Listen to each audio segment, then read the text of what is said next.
The U.S. Federal Reserve is maintaining its hard stance on how it will tackle inflation. On Wednesday, the Fed increased interest rates by another 75 basis points. And this will raise borrowing prices even more, but it may also be the beginning of the end of the fastest tightening of U.S. monetary policy in the last 40 years.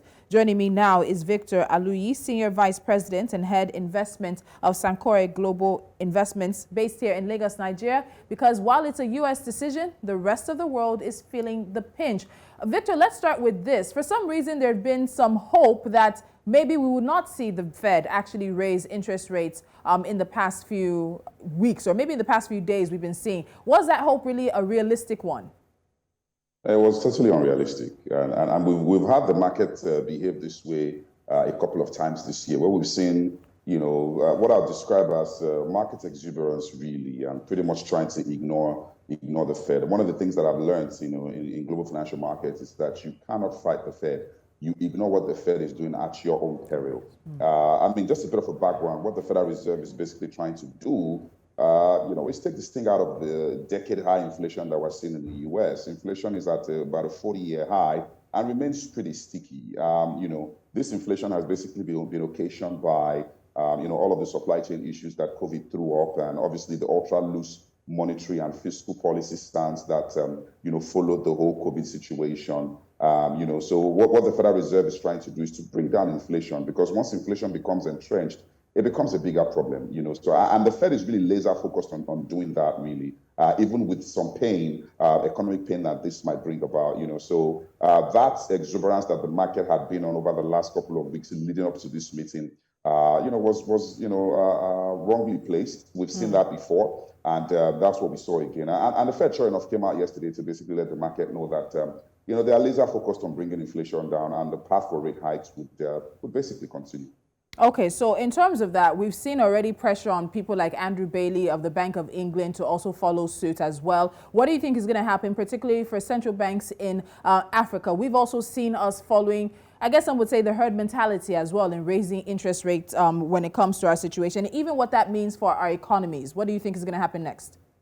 Well, the truth of the matter is that it's not so much about, I don't think what the Fed is doing is necessarily, there's some pressure from the Fed on the Bank of England, for instance, and of course, emerging or African economies, but for England, the UK, there are idiosyncratic issues that they certainly have to deal with, by extension with their affiliation with the EU, for instance, and all of the whole mini budget fiasco, and the significant economic challenges that is being faced in Europe, the cost of living crisis that is ensuing. Inflation is at a 40-year high in the UK. So clearly, the Bank of England has to raise interest rates to try and bring that inflation down. So I expect a 75 basis point hike today when the BOE meets. For Africa, really, what we are seeing is that you're going into a situation where the global economy is going to elevated interest rates. So you really can't keep your own interest rates low. Also, inflation has essentially become a global phenomenon. In Nigeria, inflation is above 20%. We're essentially at a 17-year high, when it comes to inflation. So it's only expected that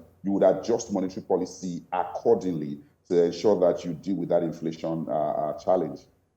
All right. We also heard from Jerome Powell, and he said they're going to continue this course until the job is done. And some have said this just pushes the world one step closer to a global recession. Do you think with this decision from the Fed yesterday, it has increased the potential of a global recession sometime next year? Absolutely. The sector of a global recession has always been there. I think the question is when and how deep that recession will be. The jury really is out on that. But as the Federal Reserve maintains course to ensure that it brings down inflation by remaining aggressive in its rate tightening, it just basically increases the chance that the U.S. economy slows down significantly and probably tilts into a recession. And with that, the rest of the world is likely to follow suit. We're having major challenges, in the major engine rooms of the global economy, the United States, the EU, and China. So once you see that slowdown beginning to ensue, in the U.S., with the slowdown that you're also seeing in China, the chances really that the global economy tilts into a recession next year have basically increased. All right, Victor, in 30 seconds, very quickly, is there anything that African policymakers and governments can do to forestall the effects of such a decision on African economies and our people? They just have to adjust interest rates accordingly, to ensure that there are no dislocations or mispricing As interest rates in the developed world rise, the historic spread between our credit and their credit will continue to also rise. So it really is a no-brainer. I think that we're going to be in this for probably another 18 months thereabout, and things will certainly normalize. But right now, monetary policy has to be adjusted accordingly.